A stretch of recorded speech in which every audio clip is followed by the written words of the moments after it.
Jane Eyre by Charlotte Brontë. Chapter 4. From my discourse with Mr. Lloyd, and from the above reported conference between Bessie and Abbot, I gathered enough of hope to suffice as a motive for wishing to get well. A change seemed near. I desired and waited it in silence. It tarried, however. Days and weeks passed. I had regained my normal state of health, but no new allusion was made to the subject over which I brooded.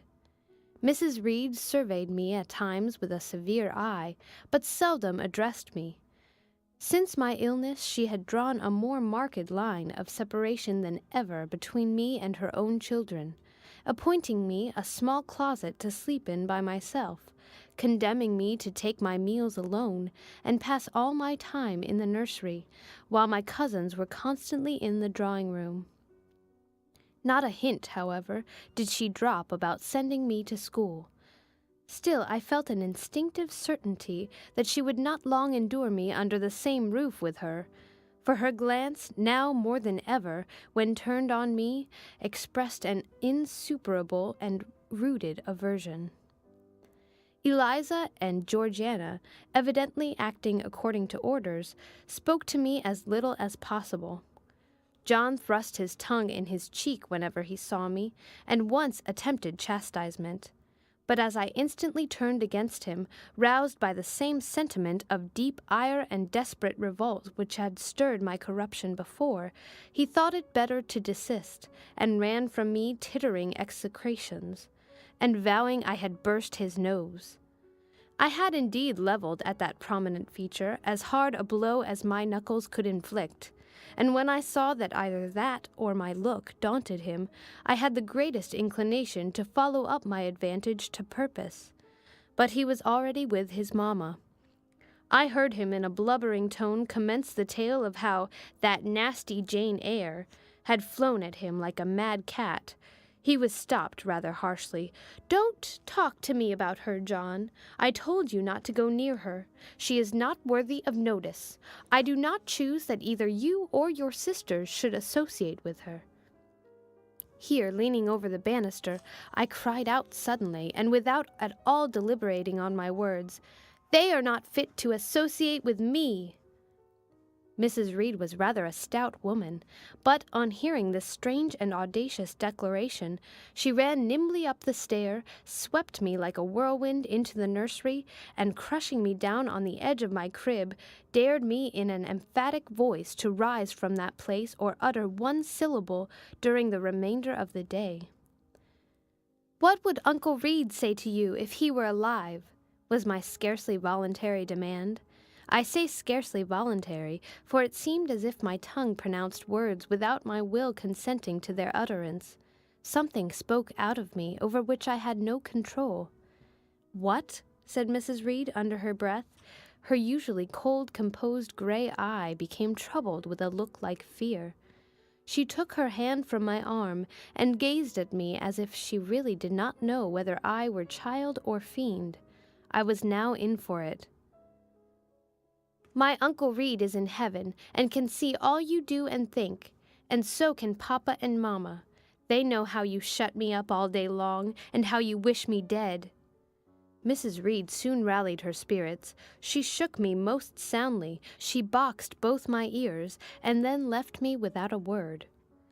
Bessie supplied the hiatus by a homily of an hour's length, in which she proved beyond a doubt that I was the most wicked and abandoned child ever reared under a roof. I half believed her, for I felt indeed only bad feelings surging in my breast. November, December, and half of January passed away. Christmas and the New Year had been celebrated at Gateshead with the usual festive cheer. Presents had been interchanged, dinners and evening parties given. From every enjoyment I was, of course, excluded. My share of the gaiety consisted in witnessing the daily appareling of Eliza and Georgiana, and seeing them descend to the drawing-room, dressed out in thin muslin frocks and scarlet sashes, with hair elaborately ringleted, and afterwards in listening to the sound of the piano or the harp played below, to the passing to and fro of the butler and footman, to the jingling of glass and china as refreshments were handed, to the broken hum of conversation as the drawing-room door opened and closed. When tired of this occupation, I would retire from the stairhead to the solitary and silent nursery. There, though somewhat sad, I was not miserable. To speak truth, I had not the least wish to go into company, for in company I was very rarely noticed. And if Bessie had but been kind and companionable, I should have deemed it a treat to spend the evenings quietly with her, instead of passing them under the formidable eye of Mrs. Reed, in a room full of ladies and gentlemen. But Bessie, as soon as she had dressed her young ladies, used to take herself off to the lively regions of the kitchen and housekeeper's room, generally bearing the candle along with her. I then sat with my doll on my knee till the fire got low, glancing round occasionally to make sure that nothing worse than myself haunted the shadowy room. And when the embers sank to a dull red, I undressed hastily, tugging at knots and strings as I best might, and sought shelter from cold and darkness in my crib. To this crib I always took my doll. Human beings must love something, and, in the dearth of worthier objects of affection, I contrived to find a pleasure in loving and cherishing a faded graven image, shabby as a miniature scarecrow. It puzzles me now to remember with what absurd sincerity I doted on this little toy, half fancying it alive and capable of sensation. I could not sleep unless it was folded in my nightgown, and when it lay there warm and safe, I was comparatively happy, believing it to be happy likewise. Long did the hours seem while I waited the departure of the company, and listened for the sound of Bessie's step on the stairs. Sometimes she would come up in the interval to seek her thimble or her scissors, or perhaps to bring me something by way of supper, a bun or a cheesecake. Then she would sit on the bed while I ate it, and when I had finished, she would tuck the clothes around me, and twice she kissed me, and said, "Good night, Miss Jane." When thus gentle, Bessie seemed to me the best, prettiest, kindest being in the world, and I wished most intensely that she would always be so pleasant and amiable, and never push me about, or scold, or task me unreasonably, as she was too often wont to do. Bessie Lee must, I think, have been a girl of good natural capacity, for she was smart in all she did, and had a remarkable knack of narrative. So, at least, I judge from the impression made on me by her nursery tales. She was pretty, too, if my recollections of her face and person are correct. I remember her as a slim young woman, with black hair, dark eyes, very nice features, and good, clear complexion. But she had a capricious and hasty temper, and indifferent ideas of principle or justice. Still, such as she was, I preferred her to anyone else at Gateshead Hall. It was the 15th of January, about 9 o'clock in the morning. Bessie was gone down to breakfast. My cousins had not yet been summoned to their mamma. Eliza was putting on her bonnet and warm garden coat to go and feed her poultry, an occupation of which she was fond, and not less so of selling the eggs to the housekeeper and hoarding up the money she thus obtained. She had a turn for traffic and a marked propensity for saving, shown not only in the vending of eggs and chickens, but also in driving hard bargains with the gardener about flower roots, seeds, and slips of plants, that functionary having orders from Mrs. Reed to buy of his young lady all the products of her parterre she wished to sell. And Eliza would have sold the hair off her head if she could have made a handsome profit thereby.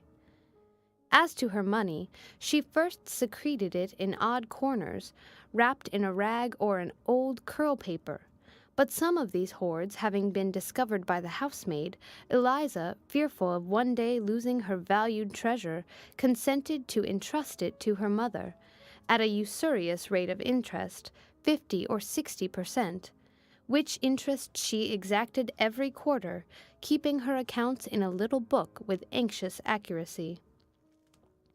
Georgiana sat on a high stool, dressing her hair at the glass, and interweaving her curls with artificial flowers and faded feathers, of which she had found a store in a drawer in the attic. I was making my bed, having received strict orders from Bessie to get it arranged before she returned, for Bessie now frequently employed me as a sort of under-nursery maid to tidy the room, dust the chairs, etc. Having spread the quilt and folded my nightdress, I went to the window seat to put in order some picture books and doll's house furniture scattered there. An abrupt command from Georgiana to let her playthings alone, for the tiny chairs and mirrors, the fairy plates and cups, were her property, stopped my proceedings. And then, for lack of other occupation, I fell to breathing on the frost flowers with which the window was fretted, and thus clearing a space in the glass through which I might look out on the grounds, where all was still and petrified under the influence of a hard frost. From this window were visible the porter's lodge and the carriage road, and just as I had dissolved so much of the silver-white foliage veiling the panes as left room to look out, I saw the gates thrown open and a carriage roll through. I watched it ascending the drive with indifference. Carriages often came to Gateshead, but none ever brought visitors in whom I was interested. It stopped in front of the house. The doorbell rang loudly. The newcomer was admitted. All this being nothing to me, my vacant attention soon found livelier attraction in the spectacle of a little hungry robin, which came and chirruped on the twigs of the leafless cherry tree nailed against the wall near the casement. The remains of my breakfast of bread and milk stood on the table, and having crumbled a morsel of roll, I was tugging at the sash to put out the crumbs on the window-sill, when Bessie came running upstairs into the nursery. "Miss Jane, take off your pinafore. What are you doing there? Have you washed your hands and face this morning?" I gave another tug before I answered, for I wanted the bird to be secure of its bread. The sash yielded. I scattered the crumbs, some on the stone-sill, some on the cherry-tree bough. Then, closing the window, I replied, "No, Bessie, I have only just finished dusting."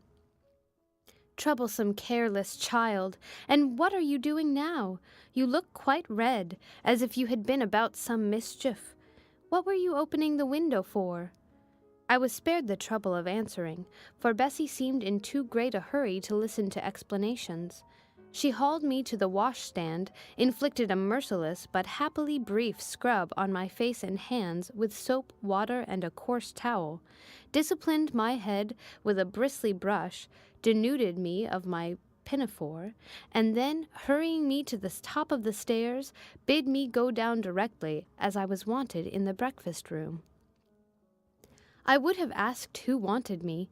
I would have demanded if Mrs. Reed was there, but Bessie was already gone, and had closed the nursery door upon me. I slowly descended. For nearly 3 months I had never been called to Mrs. Reed's presence. Restricted so long to the nursery, the breakfast, dining, and drawing-rooms were become for me awful regions, on which it dismayed me to intrude. I now stood in the empty hall. Before me was the breakfast-room door, and I stopped, intimidated and trembling. What a miserable little poltroon had fear, engendered of unjust punishment, made of me in those days! I feared to return to the nursery, and feared to go forward to the parlor. 10 minutes I stood in agitated hesitation. The vehement ringing of the breakfast-room bell decided me. I must enter. "Who could want me?" I asked inwardly, as with both hands I turned the stiff door-handle, which for a second or two resisted my efforts. What should I see besides Aunt Reed in the apartment, a man or a woman? The handle turned, the door unclosed, and passing through and curtsying low, I looked up at a black pillar.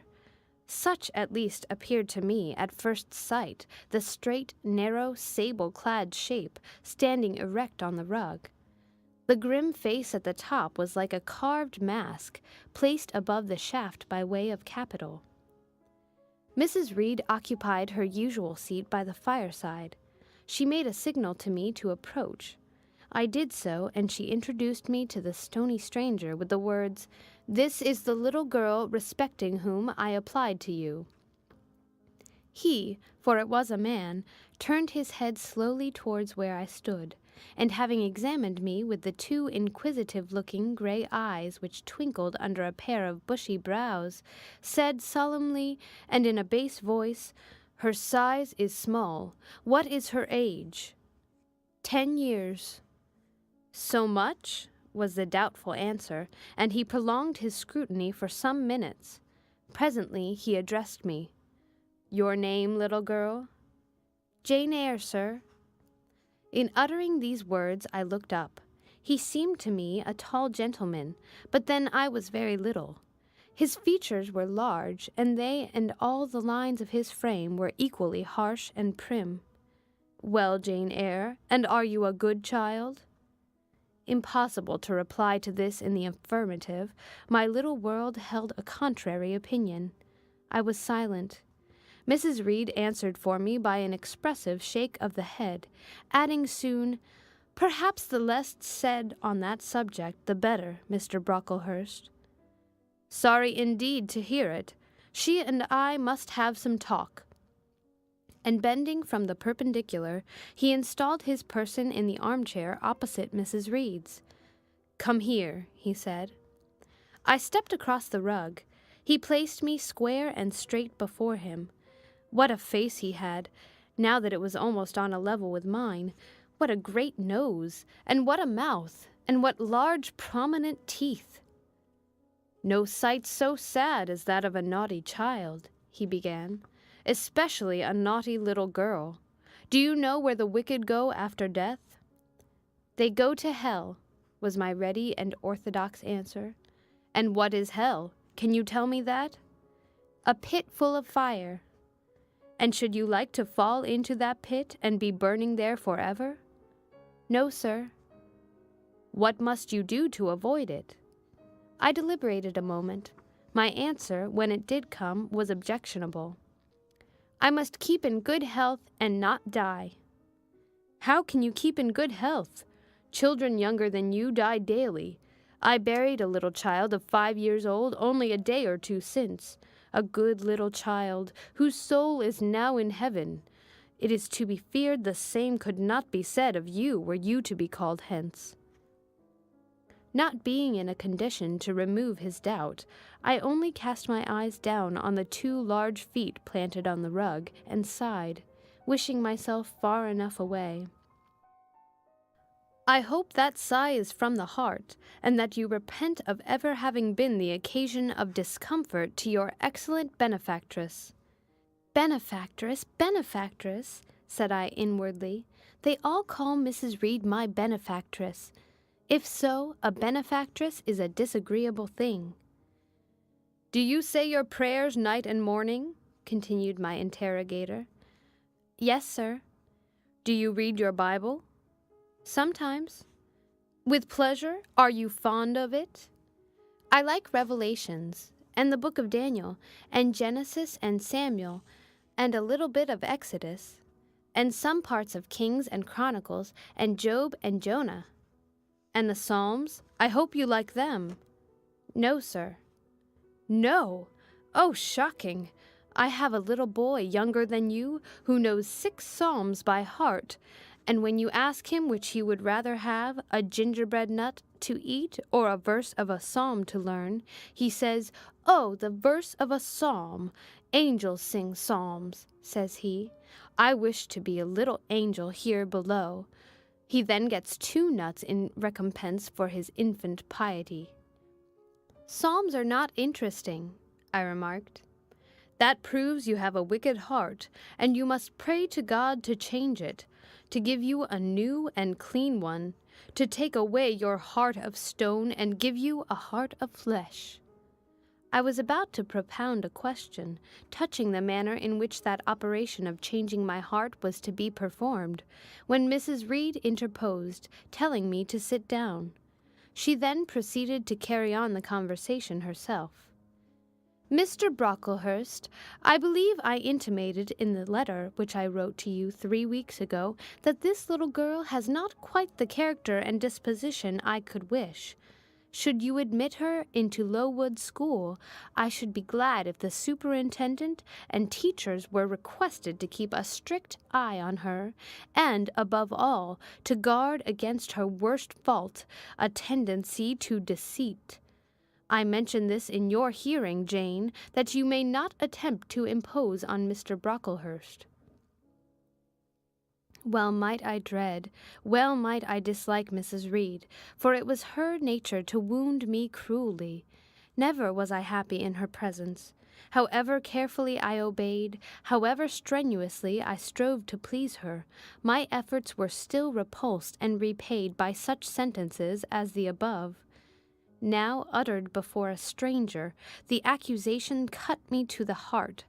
I dimly perceived that she was already obliterating hope from the new phase of existence which she destined me to enter. I felt, though I could not have expressed the feeling, that she was sowing aversion and unkindness along my future path. I saw myself transformed under Mr. Brocklehurst's eye into an artful, noxious child, and what could I do to remedy the injury?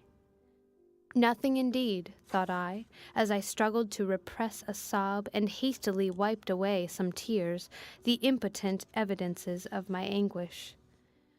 Deceit is, indeed, a sad fault in a child, said Mr. Brocklehurst. It is akin to falsehood, and all liars will have their portion in the lake burning with fire and brimstone. She shall, however, be watched, Mrs. Reed. I will speak to Miss Temple and the teachers. I should wish her to be brought up in a manner suiting her prospects, continued my benefactress, to be made useful, to be kept humble. As for the vacations, she will, with your permission, spend them always at Lowood. Your decisions are perfectly judicious, madam, returned Mr. Brocklehurst. Humility is a Christian grace, and one peculiarly appropriate to the pupils of Lowood. I, therefore, direct that especial care shall be bestowed on its cultivation amongst them. I have studied how best to mortify in them the worldly sentiment of pride, and only the other day I had a pleasing proof of my success. My second daughter, Augusta, went with her mamma to visit the school, and on her return she exclaimed, "Oh, dear papa, how quiet and plain all the girls at Lowood look, with their hair combed behind their ears, and their long pinafores, and those little Holland pockets outside their frocks. They are almost like poor people's children. And," said she, "they look at my dress and mamma's as if they had never seen a silk gown before." This is the state of things I quite approve, returned Mrs. Reed. Had I sought all England over, I could scarcely have found a system more exactly fitting a child like Jane Eyre. Consistency, my dear Mr. Brocklehurst. I advocate consistency in all things. Consistency, madam, is the first of Christian duties, and it has been observed in every arrangement connected with the establishment of Lowood. Plain fare, simple attire, unsophisticated accommodations, hardy and active habits, such is the order of the day in the house and its inhabitants. Quite right, sir. I may then depend upon this child being received as a pupil at Lowood, and there being trained in conformity to her position and prospects? Madam, you may. She shall be placed in that nursery of chosen plants, and I trust she will show herself grateful for the inestimable privilege of her election. I will send her, then, as soon as possible, Mr. Brocklehurst, for, I assure you, I feel anxious to be relieved of a responsibility that was becoming too irksome. No doubt, madam. And now I wish you good morning. I shall return to Brocklehurst Hall in the course of a week or two. My good friend, the Archdeacon, will not permit me to leave him sooner. I shall send Miss Temple notice that she is to expect a new girl, so that there will be no difficulty about receiving her. Good-bye. Good-bye, Mr. Brocklehurst. Remember me to Mrs. and Miss Brocklehurst, and to Augusta and Theodore, and Master Broughton Brocklehurst. I will, madam. Little girl, here is a book entitled The Child's Guide. Read it with prayer, especially that part containing an account of the awfully sudden death of Martha G., a naughty child addicted to falsehood and deceit. With these words, Mr. Brocklehurst put into my hand a thin pamphlet sewn in a cover, and having rung for his carriage, he departed. Mrs. Reed and I were left alone. Some minutes passed in silence. She was sewing. I was watching her. Mrs. Reed might be at that time some 6 or 7 and 30. She was a woman of robust frame, square-shouldered and strong-limbed, not tall, and, though stout, not obese. She had a somewhat large face, the underjaw being much developed and very solid. Her brow was low, her chin large and prominent, mouth and nose sufficiently regular. Under her light eyebrows glimmered an eye devoid of ruth. Her skin was dark and opaque, her hair nearly flaxen. Her constitution was sound as a bell. Illness never came near her. She was an exact, clever manager. Her household and tenantry were thoroughly under her control. Her children only at times defied her authority and laughed it to scorn. She dressed well and had a presence and port calculated to set off handsome attire. Sitting on a low stool a few yards from her armchair, I examined her figure. I perused her features. In my hand I held the tract containing the sudden death of the liar, to which narrative my attention had been pointed as to an appropriate warning. What had just passed, what Mrs. Reed had said concerning me to Mr. Brocklehurst, the whole tenor of their conversation was recent, raw, and stinging in my mind. I had felt every word as acutely as I had heard it plainly, and a passion of resentment fomented now within me. Mrs. Reed looked up from her work. Her eye settled on mine. Her fingers at the same time suspended their nimble movements. "Go out of the room, return to the nursery," was her mandate. My look or something else must have struck her as offensive, for she spoke with extreme though suppressed irritation. I got up, I went to the door. I came back again. I walked to the window, across the room, then close up to her. Speak I must. I had been trodden on severely, and must turn. But how? What strength had I to dart retaliation at my antagonist? I gathered my energies and launched them in this blunt sentence. I am not deceitful. If I were, I should say I loved you. But I declare I do not love you. I dislike you the worst of anybody in the world except John Reed, and this book about the liar you may give to your girl, Georgiana, for it is she who tells lies and not I. Mrs. Reed's hands still lay on her work inactive. Her eye of ice continued to dwell freezingly on mine. "What more have you to say?" she asked, rather in the tone in which a person might address an opponent of adult age than such as is ordinarily used to a child. That eye of hers, that voice, stirred every antipathy I had. Shaking from head to foot, thrilled with ungovernable excitement, I continued. "I am glad you are no relation of mine. I will never call you aunt again as long as I live. I will never come to see you when I am grown up. And if anyone asks me how I liked you and how you treated me, I will say the very thought of you makes me sick, and that you treated me with miserable cruelty." "How dare you affirm that, Jane Eyre?" "How dare I, Mrs. Reed? How dare I? Because it is the truth. You think I have no feelings, and that I can do without one bit of love or kindness, but I cannot live so, and you have no pity. I shall remember how you thrust me back, roughly and violently thrust me back, into the Red Room, and locked me up there to my dying day.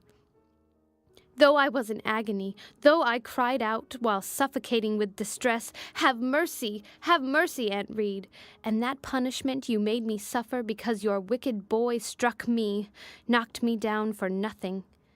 I will tell anybody who asks me questions this exact tale.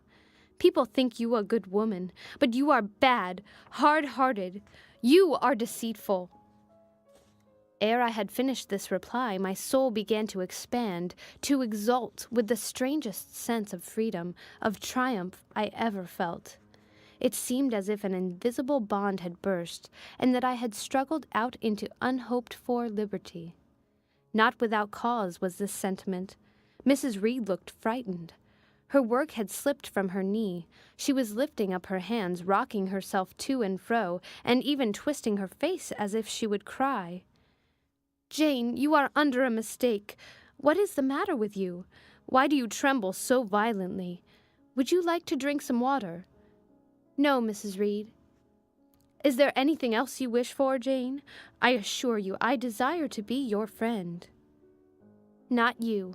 You told Mr. Brocklehurst I had a bad character, a deceitful disposition, and I'll let everybody at Lowood know what you are and what you have done." "Jane, you don't understand these things. Children must be corrected for their faults." "Deceit is not my fault," I cried out in a savage, high voice. "But you are passionate, Jane, that you must allow. And now return to the nursery, there's a dear, and lie down a little." "I am not your dear. I cannot lie down. Send me to school soon, Mrs. Reed, for I hate to live here." "I will indeed send her to school soon," murmured Mrs. Reed sotto voce, and gathering up her work, she abruptly quitted the apartment. I was left there alone, winner of the field. It was the hardest battle I had fought, and the first victory I had gained. I stood a while on the rug, where Mr. Brocklehurst had stood, and I enjoyed my conqueror's solitude. First I smiled to myself and felt elate, but this fierce pleasure subsided in me as fast as did the accelerated throb of my pulses. A child cannot quarrel with its elders, as I had done, cannot give its furious feelings uncontrolled play, as I had given mine, without experiencing afterwards the pang of remorse and the chill of reaction. A ridge of lighted heath, alive, glancing, devouring, would have been a meet emblem of my mind when I accused and menaced Mrs. Reed. The same ridge, black and blasted after the flames are dead, would have represented as meetly my subsequent condition, when half an hour's silence and reflection had shown me the madness of my conduct and the dreariness of my hated and hating position. Something of vengeance I had tasted for the first time. As aromatic wine it seemed, on swallowing, warm and racy. Its after-flavor, metallic and corroding, gave me a sensation as if I had been poisoned. Willingly would I now have gone and asked Mrs. Reed's pardon, but I knew, partly from experience and partly from instinct, that was the way to make her repulse me with double scorn, thereby re-exciting every turbulent impulse of my nature. I would fain exercise some better faculty than that of fierce speaking, fain find nourishment for some less fiendish feeling than that of sombre indignation. I took a book, some Arabian tales. I sat down and endeavored to read. I could make no sense of the subject. My own thoughts swam always between me and the page I had usually found fascinating. I opened the glass door in the breakfast room. The shrubbery was quite still. The black frost reigned, unbroken by sun or breeze, through the grounds. I covered my head and arms with the skirt of my frock, and went out to walk in a part of the plantation which was quite sequestrated. But I found no pleasure in the silent trees, the falling fir cones, the congealed relics of autumn, russet leaves swept by past winds in heaps, and now stiffened together. I leaned against a gate and looked into an empty field where no sheep were feeding, where the short grass was nipped and blanched. It was a very grey day, a most opaque sky, onding on snaw, canopied all, thence flakes felt at intervals, which settled on the hard path and on the hoary lea without melting. I stood, a wretched child enough, whispering to myself over and over again, "What shall I do? What shall I do?" All at once I heard a clear voice call, "Miss Jane, where are you? Come to lunch." It was Bessie, I knew well enough, but I did not stir. Her light step came tripping down the path. "You naughty little thing," she said. "Why don't you come when you are called?" Bessie's presence, compared with the thoughts over which I had been brooding, seemed cheerful, even though, as usual, she was somewhat cross. The fact is, after my conflict with and victory over Mrs. Reed, I was not disposed to care much for the nursemaid's transitory anger, and I was disposed to bask in her youthful lightness of heart. I just put my 2 arms round her and said, "Come, Bessie, don't scold." The action was more frank and fearless than any I was habituated to indulge in. Somehow it pleased her. "You are a strange child, Miss Jane," she said as she looked down at me. "A little roving, solitary thing. And you are going to school, I suppose?" I nodded. "And won't you be sorry to leave poor Bessie?" "What does Bessie care for me? She is always scolding me." "Because you're such a queer, frightened, shy little thing. You should be bolder." "What, to get more knocks?" "Nonsense, but you are rather put upon, that's certain. My mother said, when she came to see me last week, that she would not like a little one of her own to be in your place. Now come in, and I've got some good news for you." "I don't think you have, Bessie." "Child, what do you mean? What sorrowful eyes you fix on me. Well, but Mrs. and the young ladies and Master John are going out to tea this afternoon, and you shall have tea with me. I'll ask cook to bake you a little cake, and then you shall help me to look over your drawers, for I am soon to pack your trunk. Mrs. intends you to leave Gateshead in a day or 2, and you shall choose what toys you like to take with you. Bessie, you must promise not to scold me any more till I go." "Well, I will. But mind you are a very good girl, and don't be afraid of me. Don't start when I chance to speak rather sharply. It's so provoking." "I don't think I shall ever be afraid of you again, Bessie, because I have got used to you, and I shall soon have another set of people to dread." "If you dread them, they'll dislike you." "As you do, Bessie?" "I don't dislike you, miss. I believe I am fonder of you than of all the others." "You don't show it." "You sharp little thing, you've got quite a new way of talking. What makes you so venturesome and hardy?" "Why, I shall soon be away from you, and besides—" I was going to say something about what had passed between me and Mrs. Reed, but on second thoughts I considered it better to remain silent on that head. "And so you're glad to leave me?" "Not at all, Bessie. Indeed, just now I'm rather sorry." "Just now, and rather! How coolly my little lady says it. I dare say now if I were to ask you for a kiss, you wouldn't give it to me. You'd say you'd rather not." "I'll kiss you and welcome. Bend your head down." Bessie stooped. We mutually embraced, and I followed her into the house quite comforted. That afternoon lapsed in peace and harmony, and in the evening Bessie told me some of her most enchanting stories, and sang me some of her sweetest songs. Even for me life had its gleams of sunshine. End of chapter.